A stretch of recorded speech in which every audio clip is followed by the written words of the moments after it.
KBC 8시 뉴스 시작합니다. 오늘 열린 국회 본회의에서 윤석열 대통령에 대한 탄핵소추안이 부결될 가능성이 높아진 가운데 광주 전남 지역민들은 분노와 허탈감을 감추지 못하고 있습니다. 특히 표결을 앞두고 본회의장을 떠난 국민의힘 의원들에 대한 비판과 함께 윤석열 대통령 퇴진 요구는 더욱 거세지고 있는데요. 집회가 열리는 금남로에 취재기자 나가 있습니다. 임경섭 기자, 그곳 분위기 전해주시죠. 그 사이에 얼마나 많은 저는 지금 여론이 광주 끌어올랐습니다. 금남로 5.18 민주광장에 나와 있습니다. 오늘 광주는 강한 바람에 비까지 내리는 추운 날씨가 이어지고 있지만 보시는 것처럼 많은 사람들이 이곳 광장을 가득 메우고 있습니다. 탄핵안 부결이 유력하다는 소식이 전해졌지만 탄핵을 촉구하는 시민들의 목소리는 줄어들지 않고 있습니다. 윤석열 대통령 퇴진을 촉구하는 광주 시민 총궐기대회는 오후 5시쯤 열렸습니다. 탄핵안 표결일인 오늘 집회에는 주최 측 추산 5,000명이 참가했습니다. 지역의 시민사회단체 등은 20대가 넘는 버스를 타고 상경해 국회 앞 집회에 참석하게 됐습니다.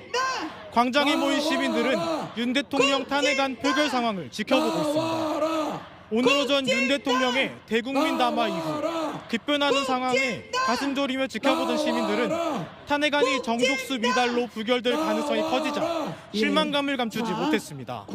특히 국민의힘 의원들의 계획된 퇴장에 대해 거센 비판과 함께 울분을 토했습니다. 또 탄핵이 관철될 때까지 더 큰 저항을 이어갈 것이라고 강조했습니다. 지금까지 광주 금남로 5.18 민주광장에서 KBC 임경섭입니다.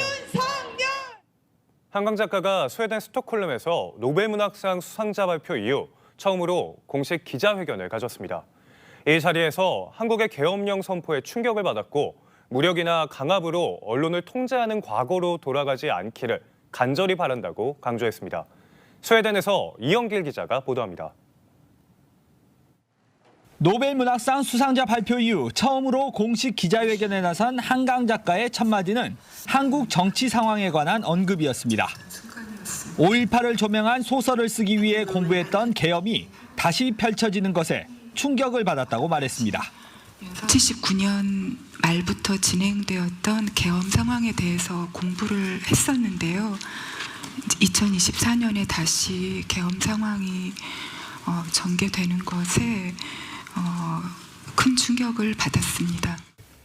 그러면서 맨몸으로 장갑차를 멈춰 세우려는 시민들, 군인들을 막아서던 사람들, 그리고 군인들의 소극적인 태도에 큰 울림이 있었다고 덧붙였습니다.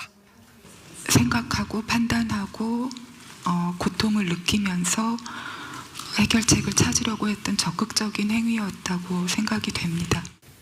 고향인 광주의 의미에 대해서도 다시 한번 되새겼습니다. 자신을 바꿨던 소설 소년이 온다를 집필하게 된 계기가 된 장소였다고 회고했습니다.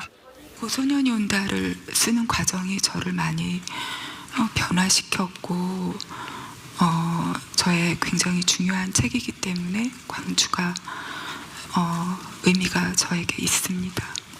최근 자신의 작품인 채식주의자가 여러 논란으로 일부 학생들에게 읽히지 못하는 상황에 대해서도 안타깝다는 심정을 전했습니다.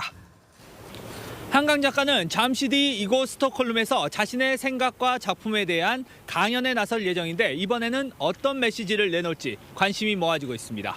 스웨덴 스톡홀름에서 KBC 이영길입니다. 주말인 오늘 광주와 전남 지역은 대체로 흐린 가운데 곳에 따라 비나 눈이 내렸습니다. 일요일인 내일도 비가 내리거나 눈이 오는 곳이 있겠습니다. 내일까지 예상 강수량은 5mm 안팎, 예상 적설량은 1에서 5cm입니다.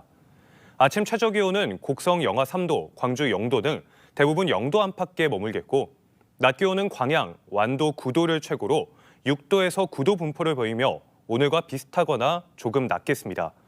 밤사이 기온이 크게 떨어지면서 빙판길 안전운전 주의가 필요합니다.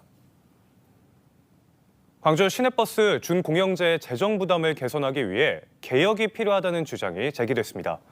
광주시의회 박필순 시의원은 시내버스 준공영제 지원 금액 부담을 줄이기 위해 재원 확보와 예산 절감, 표준 운송원가 산정 방식 개선, 도시철도와 연계한 노선 개편 등을 해야 한다고 강조했습니다.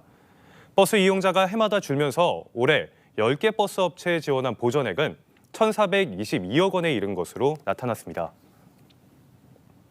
전남 지역 주요 관광지를 순환하는 남도 한바퀴 투어버스 이용객이 증가한 것으로 나타났습니다. 전남도는 남도 한바퀴의 올해 이용객 수가 지난달까지 2만 6천 명을 넘어서면서 지난해 같은 기간보다 5%가량 늘었다고 밝혔습니다. 남도 한바퀴는 전남을 찾는 관광객들을 위해 다양한 관광지를 순환버스 형태로 연계해 운영 중이며 이번 달부터는 14개 코스로 확대됐습니다.